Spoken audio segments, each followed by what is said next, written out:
Shalom, Damai damai di di hati. hati. Puji nama Tuhan, kami berdua sangat bersyukur bisa berjumpa kembali dengan Bapak Ibu Saudara. Dan berharap Bapak Ibu Saudara dalam keadaan yang sehat dan diberkati oleh Tuhan. Di saat ini kita akan merenungkan kebenaran firman Tuhan, tentunya dari MTPJ, dari bacaan Ibrani pasal yang ke-13 ayat 1 hingga yang ke-16, dengan tema di sepanjang minggu ini, persembahkanlah korban syukur dengan ucapan bibir yang memuliakannya. Tapi sebelum itu mari kita berdoa. Ya Yesus Tuhan kami, terima kasih Bapa di surga, kami bersyukur di hari ini oleh karena anugerah dan kasih Tuhan melayangkan dan memperkenankan kami untuk terus menikmati kehidupan di dalam anugerah kasih Tuhan, dan nafas hidup, kekuatan, kesehatan. Ampuni layakan kami Tuhan, sehingga kami boleh layak di hadapan Tuhan. Dan di saat ini kami mau merenungkan kebenaran firman Tuhan. Roh Kudus dan hikmat Tuhan menuntun setiap kami sehingga kami boleh memahami dan mengerti apa yang menjadi kehendak Tuhan dalam kehidupan kami. Diberkatilah oleh semua saudara-saudara yang mendengarkan firman Tuhan ini, dipulihkan oleh pertobatan dan terus hidup di dalam Tuhan. Tetap setia melayani Tuhan. Terima kasih Bapa di sorga, berbicaralah di setiap kami sehingga kami siap untuk melakukan kebenaran firman Tuhan lewat tuntunan Roh-Mu. Di dalam nama Yesus kami berdoa. Amin. Amin. Nah, Bapak Ibu Saudara yang berkati oleh Tuhan, seperti biasa dalam renungan kita, tentunya kita akan bagi dalam 3 bagian. Yang pertama kita akan melihat apa yang menjadi latar belakang kitab, ya, khususnya kitab Ibrani, kemudian pesan teks, ya, dalam bacaan kita Ibrani pasal 13 ayat 1 hingga yang ke-16, dan yang terakhir implikasinya, ya, berhubungan dengan tema persembahkanlah korban syukur dengan ucapan bibir yang memuliakannya. Bapak Ibu Saudara, tetap stay dan mendengarkan kebenaran firman Tuhan. Bapak Ibu Saudara, sahabat Eki dan Tuti YouTube channel, apa kabar hari ini? Kami selalu berdoa bahwa Bapak Ibu Saudara tetap dalam keadaan yang sehat, diberkati oleh Tuhan. Terlambat memang kami harus merekod dan juga memposting video ini, tetapi kami percaya bahwa kasih Tuhan tidak pernah terlambat dalam kehidupan kita. Amin. Ya, Bapak Ibu Saudara, kita akan melihat teks kita khususnya sebagai pengantar di kitab Ibrani ini. Sekali lagi bahwa tidak ada rujukan yang pasti mengenai waktu penulisan surat ini. Kesepakatan yang umum diterima adalah surat Ibrani itu ditulis sebelum tahun 100 Masehi. Robinson meyakini bahwa surat ini ditulis pada 67 Masehi. Sedangkan pendapat lain memberi perkiraan tahun 81 sampai 91 atau antara tahun 93 sampai 96. Nah, penulis surat ini juga tidak mencantumkan namanya sehingga tidak diketahui dengan pasti. Kami sudah sampaikan pada video-video kami sebelumnya bahwa ada usulan kemungkinan ditulis oleh Paulus, namun ada beberapa pendapat, misalnya pertama bahwa gaya penulisan surat ini berbeda dengan gaya penulisan Rasul Paulus ataupun hal-hal lainnya. Kemudian ada yang juga menyebut mungkin Barnabas atau Apolos sebagai penulis dari surat ini. Tetapi pada akhirnya juga ada berbagai hal yang menolak. Nah, akhirnya para pakar modern sepakat bahwa dalam ketiadaan kepastian mengenai siapa penulis surat ini, mereka menegaskan bahwa jelas penulisnya adalah orang yang berpendidikan, yang terlatih dalam hukum Taurat, retorika Yunani, yang juga mengenal baik filsafat Plato. Dia memiliki banyak pengetahuan tentang kebudayaan Yunani dan Yahudi. Nah, kemudian namanya surat pasti punya alamat tujuan. Alamat tujuan surat ini juga tidak dapat kita jelaskan mengenai tempat, karena kata Ibrani bukanlah menunjuk nama tempat suatu jemaat atau tempat tertentu seperti surat pada umumnya dalam Alkitab. Ibrani menunjuk pada sekelompok orang Kristen asal Yahudi di perantauan yang telah hidup bersama dengan orang-orang Kristen asal Yunani, yaitu orang Kristen generasi kedua dan ketiga. Kemudian tujuan penulisan. Nah, kitab Ibrani ini memiliki tujuan, yaitu ditulis untuk orang-orang Kristen yang menghadapi permulaan penganiayaan dan penindasan di bawah naungan imam Yahudi mereka sebelumnya. Tujuan penulisan kitab ini adalah mendorong agar orang-orang percaya dapat terus maju, bukannya mundur, karena mereka menghadapi berbagai penganiayaan dan juga berbagai penyiksaan, sehingga ada kecenderungan mereka bisa saja meninggalkan keyakinan mereka sebagai orang-orang yang percaya. Nah, Bapak Ibu Saudara, kelesuhan dalam semangat beriman, keinginan untuk kembali saja menganut agama Yahudi dengan praktik ibadah korban sebagai sarana mendapatkan keselamatan dan hal-hal lainnya itu menjadi keharapan mereka atau kemungkinan untuk mereka yang saat itu sedang ada dalam penganiayaan atau penindasan. Nah, kali ini di pasal 13 sebagai bagian terakhir kitab Ibrani, kita akan melihat banyak tentang nasihat dari penulis kepada pembaca di bagian Alkitab hari ini. Bapak Ibu Saudara, bacalah terlebih dahulu teks Alkitab hari ini dan pahami apa yang tertulis di bawah tema mingguan ini ya, khususnya di bagian Alkitab oleh LAI, Lembaga Alkitab Indonesia, Nasihat dan Doa Selamat. Kalau lihat di catatan kakinya memang banyak sekali teks yang berkaitan sehingga perlu juga untuk kita baca sebagai referensi dengan teks yang sedang dibacakan. Nah, di hari ini kita akan melihat banyak nasihat yang dirangkum menjadi beberapa pokok pikiran. Yang pertama ayat 1-3 tentang kasih persaudaraan. Kemudian yang kedua ayat 4 tentang perkawinan, ayat 5-6 tentang kecukupan, ayat 7 tentang keteladanan, ayat 8-14 tentang darah Yesus Kristus sebagai korban, dan kemudian yang keenam itu ada ayat 15-16 bagian terakhir tentang korban yang memuliakan Allah. Mari kita bahas satu persatu. Pertama, kita akan melihat ayat 1-3 yaitu mengenai kasih persaudaraan. Nah, Bapak Ibu Saudara yang diberkati oleh Tuhan Yesus, dalam Kamus Besar Bahasa Indonesia sendiri, persaudaraan bicara mengenai keadaan, ikatan pertalian yang bukan hanya tentang saudara seayah, seibu, atau saudara kandung, tetapi juga sesama, seagama, segolongan, sewilayah, setempat tinggal, teman, sekawan, dan sebagainya. Nah, pesan ini ditulis ketika penulis mau bicara mengenai kasih persaudaraan. Mengapa sih kasih persaudaraan? Pertama, lihat dulu bahwa kasih itu dasar dalam membangun hubungan atau hidup persaudaraan. Sebaliknya, persaudaraan haruslah dibangun di atas dasar kasih. Kasih siapa? Kasih Tuhan. Tanpa kasih persaudaraan, maka yang namanya persaudaraan pun bisa saja berubah jadi pertikaian, konflik, dan permusuhan. Hilang kasih, hilang pula persaudaraan hidup. Kasih persaudaraan yang dimaksud di sini artinya dibangun di atas dasar kasih Kristus, bukan atas kepentingan dan sebagainya, bukan karena hanya hubungan darah ya kalau lihat dari kata yang dipakai. Karena itu di saat ini kita melihat contohnya ketika diikuti di ayat 2. Jangan kamu lupa memberi tumpangan kepada orang, sebab dengan berbuat demikian, beberapa orang dengan tidak diketahuinya telah menjamu malaikat-malaikat. Nah, Bapak Ibu Saudara, kebaikan kepada sesama itu disejajarkan dengan telah menjamu malaikat-malaikat. Diikuti dengan apa yang ditulis di ayat 3, bahwa dalam kasih persaudaraan, kita mengingat akan orang-orang di sekitar kita, termasuk orang hukuman, sebagaimana diri kita ini juga adalah orang-orang yang seharusnya pantas dihukum karena dosa dan pelanggaran kita. Dan di sini juga diingatkan bagaimana untuk mengingat orang-orang yang diperlakukan tidak semestinya atau sewenang-wenang. Karena selagi kita ada di dalam dunia ini, orang lain dan juga kita bisa saja itu mendapat perlakuan tidak baik. Dan dengan kasih persaudaraan, kita akan selalu merasa sepenanggungan dalam kesusahan dan penderitaan sekaligus. Bapak Ibu Saudara, selanjutnya di ayat 4 penulis mau menyoroti tentang perkawinan. Pada ayat 4 ini kita akan menemukan bahwa penulis melihat bahwa perlu adanya kasih dalam hidup perkawinan. Kasih yang mendorong penulis menasihati bahwa apa yang dituliskan di ayat 4 ya, kita bisa bacakan bersama. Hendaklah kamu semua penuh hormat terhadap perkawinan, dan janganlah kamu mencemarkan tempat tidur, sebab orang-orang sundal dan pesina akan dihakimi Allah.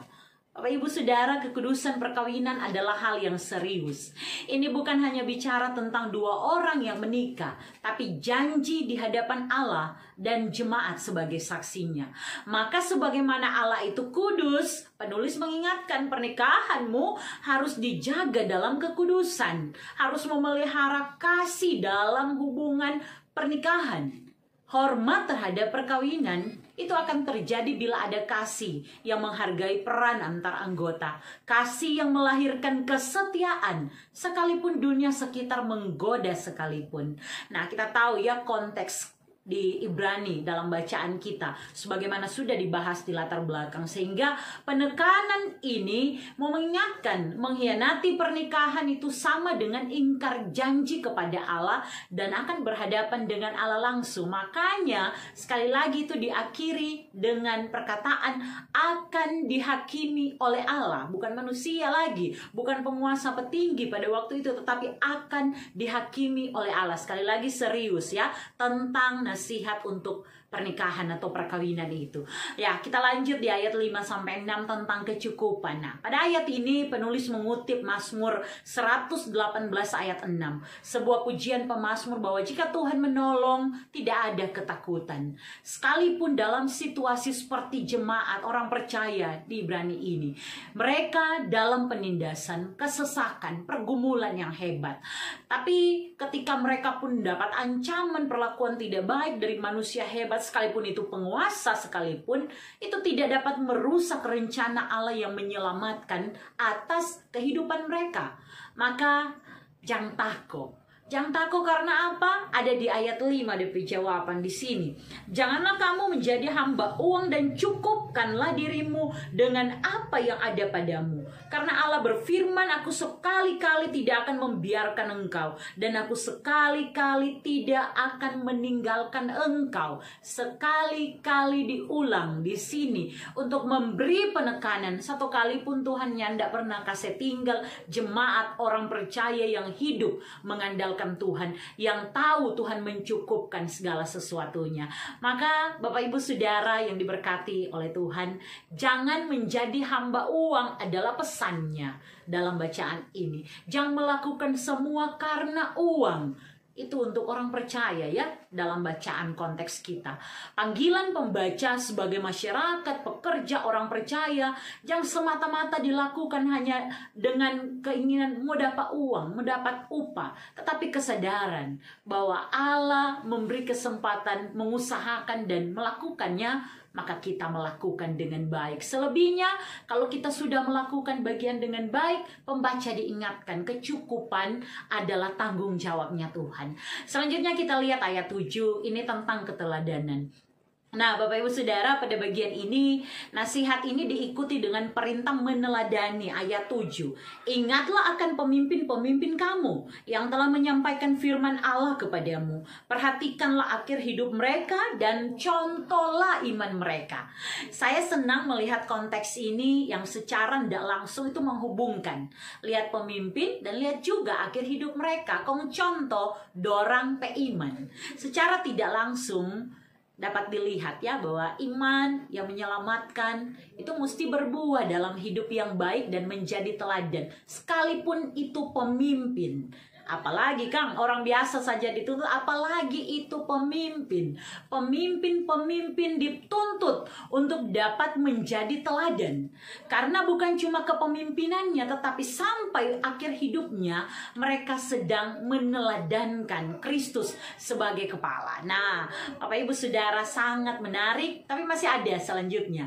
Ayat 8-14 tentang darah Yesus Kristus yang bicara panjang mengenai Yesus Kristus yang menjadi anak domba Allah, yang digambarkan seperti di ayat 8. Yesus Kristus tetap sama baik kemarin maupun hari ini dan sampai selama-lamanya. Kemudian ajakan dan nasihat untuk menjaga diri dari berbagai pengajaran. Dalam hidup, pengajaran bisa saja muncul dari mana saja. Berbagai penyesat pakai berbagai media, berbagai cara untuk dapat merusak iman kepercayaan dan merusak, memutar memutarbalikan kebenaran. Maka orang percaya jangan sampai sembarang-sembarang ikut pengajaran asing, termasuk dalam konteks jemaat saat itu mengenai makan ini dan makan itu tidak boleh karena haram, tidak bisa dan sebagainya. Itu semua disimpulkan di ayat 12. Itu jugalah sebabnya Yesus telah menderita di luar pintu gerbang untuk menguduskan umatnya dengan darahnya sendiri. Yesus rela menderita, meninggalkan sorga demi keselamatan manusia. Dan dengan demikian dia menanggung segala sesuatu demi keselamatan manusia. Nah, dia mau menguduskan umatnya dengan darahnya sendiri. Maka kesanalah kita harus pergi mengucap syukur. Di ayat-ayat selanjutnya dapat kita baca. Kesanalah kita harus pergi dengan mengucap syukur. Ya. Berarti kemana itu kita pergi? Kepada Tuhan Yesus yang menjamin kita menikmati kota yang akan datang. Kalau di sini masih kota sementara, tetapi digambarkan kota yang akan datang, sorga, hidup yang kekal. Sehingga penulis mengingatkan pembaca untuk mempersembahkan syukur bukan untuk sekedar diperlihatkan, tetapi dalam perkenanan Allah saja. Kemudian menarik ya, mari kita perhatikan ungkapan selanjutnya, menanggung kehinaannya. Ini adalah ungkapan yang sangat menarik, apalagi saya secara pribadi ketika membaca Ibrani 13 ayat 13 ini. Yesus menanggung dosa manusia. Kini orang percaya diajak pergi dan memberi diri menanggung kehinaannya. Dalam konteks ini berbicara mengenai penderitaan dan siksa yang Tuhan Yesus terima. Sehingga ketika kita percaya kepadanya, kan tidak mungkin kita juga akan mengalami penderitaan, penindasan, penyiksaan sebagaimana yang Yesus terima.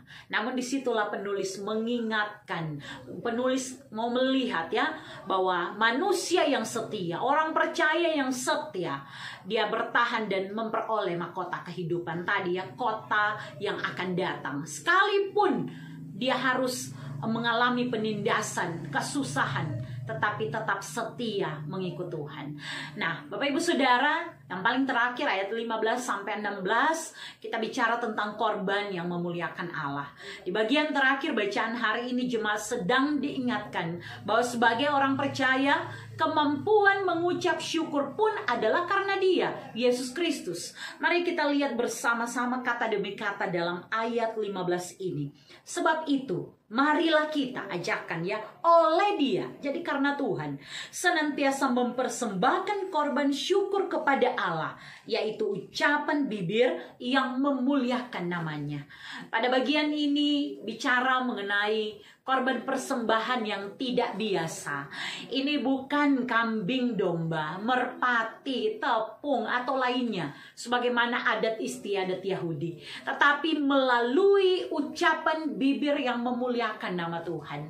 Ucapan bibir juga bicara tentang mengakui, pengakuan akan Allah. Homologeo, mengaku akan Allah satu-satunya Tuhan dan Juru Selamat. Selanjutnya, ucapan bibir juga menunjuk bagaimana jemaat umat Tuhan, orang percaya itu menyaksikan tentang Allah dalam penindasan dan kesulitan hidup. Mereka tetap bersaksi tentang Allah. Datang kepada Tuhan bukan lagi bawa korban, tapi sadar bahwa dalam kehendak Allah menerima kebaikannya, maka hidup mengucap syukur adalah responnya. Dia mengaku dan dia juga ya, orang percaya dalam hal ini mengaku dan kemudian dia juga menjadi teladan, menjadi berkat, memberi kesaksian melalui kata-kata, ucapan bibirnya. Itulah yang digambarkan melalui pesan penulis kepada pembaca, diikuti dengan ayat 16. Dan janganlah kamu lupa berbuat baik dan memberi bantuan, sebab korban-korban yang demikianlah yang berkenan kepada Allah. Nah, ini menunjuk ya, so bicara korban-korban lagi. Korban syukur. Sekali lagi, bukan korban yang berkenan kepada Allah, dicatat bukan kambing domba dan sebagainya. Korban syukur bukan tentang hal itu, tapi harus memuliakan Allah. Dan kalau memuliakan Allah ditunjukkan dengan mengasihi sesama, yaitu berbuat baik dan memberi bantuan. Kembali ke kasih sebagai dasarnya. Allah mengasihi manusia. Manusia merespon dengan hidup memuliakan Tuhan, dengan ucapan bibir yang terjaga, yang tulus dari hati di hadapan Tuhan, dan berani menyaksikan tentang Tuhan, dan wujudkan itu dengan kesaksian, yaitu baku tolong membantu sesama menjadi berkat bagi banyak orang. Inilah pesan teks melalui bacaan kita hari ini.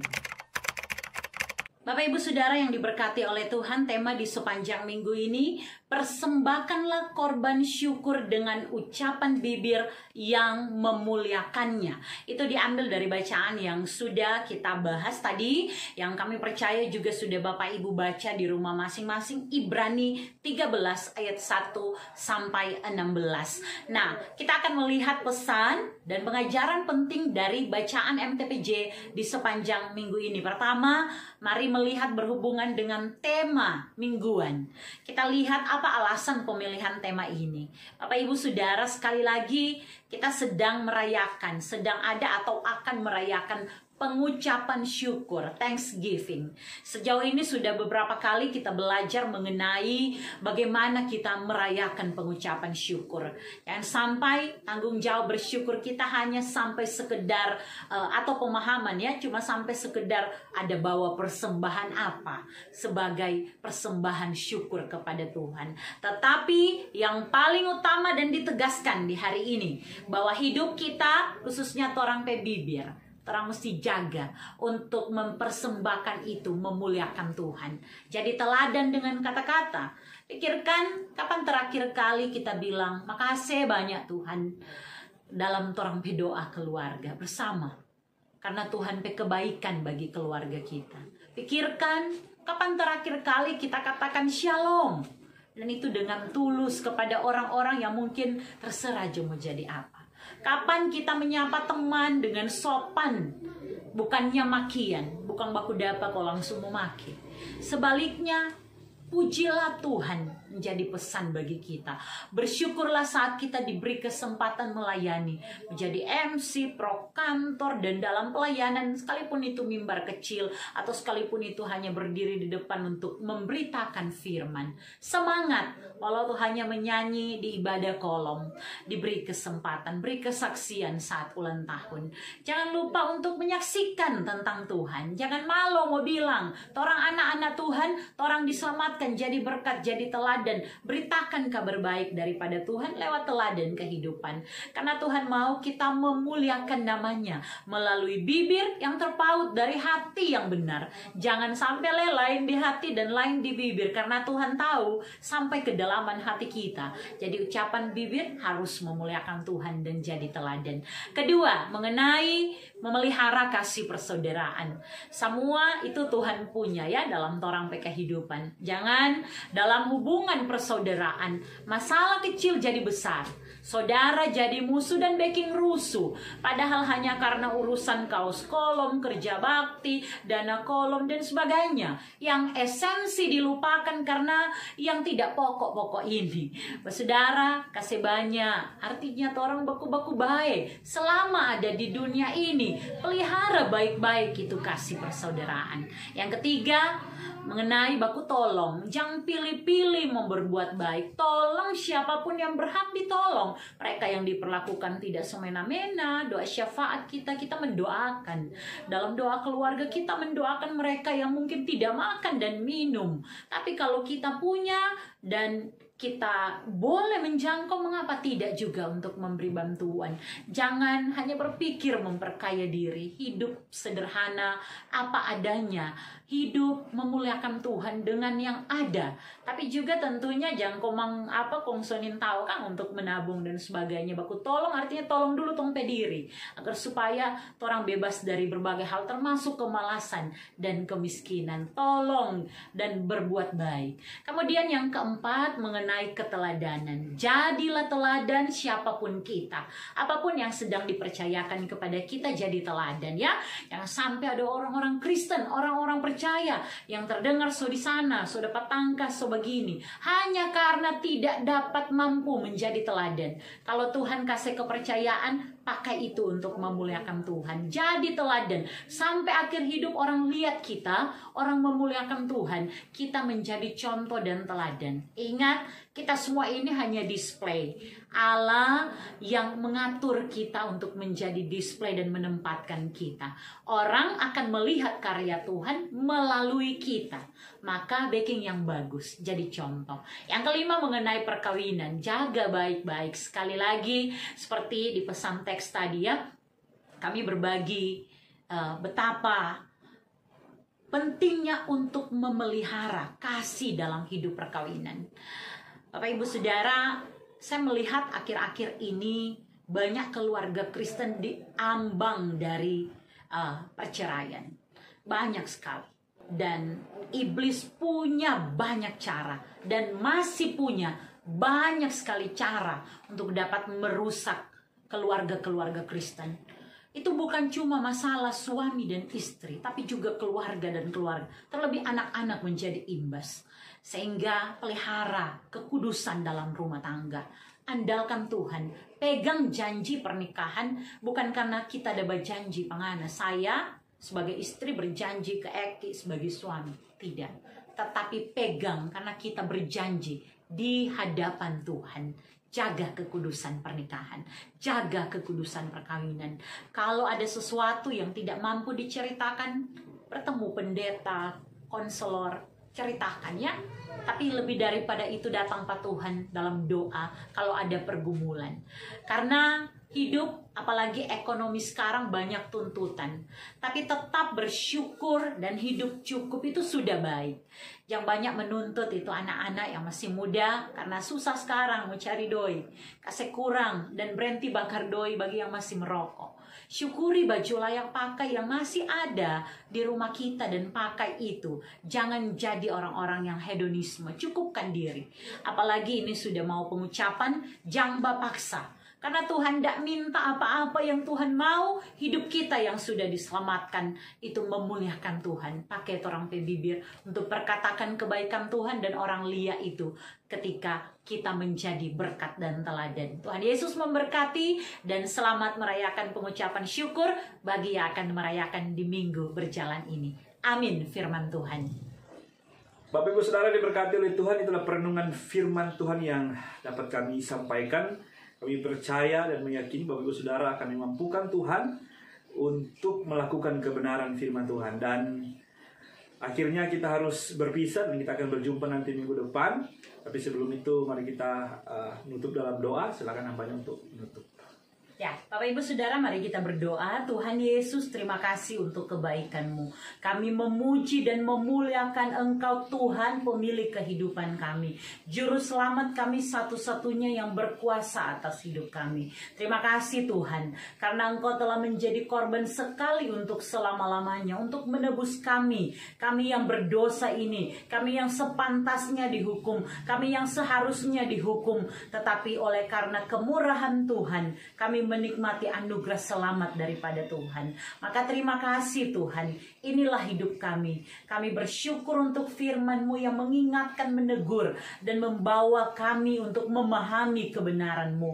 Oleh Roh Kudus-Mu kami boleh mengerti. Maka Tuhan, oleh Roh Kudus-Mu pula kami percaya kami dituntun untuk melakukan kehendak-Mu. Tolong kami semua, terkhusus semua pendengar, biar kebenaran firman mengubahkan hidup kami, memperlengkapi dalam pelayanan kami, tapi juga menolong kami untuk dapat menjadi teladan dalam pemberitaan dan kesaksian hidup bagi hormat kepujian nama Tuhan. Yang sakit disembuhkan, yang berduka cita Tuhan yang hiburkan, tapi juga yang dalam berbagai permasalahan kehidupan, himpitan masalah ekonomi, masalah keluarga, Allah di dalam Roh Kudus Tuhan, Ia akan terus memberikan kekuatan, kemampuan yang daripada Tuhan. Terima kasih Bapa di sorga, ajar kami setia melakukan melakukan kehendak Tuhan, mengasihi Tuhan dengan segenap hati, akal, budi, pikiran kami, tapi juga dapat mengasihi sesama kami, karena kami tahu itulah korban yang menyenangkan hati Tuhan.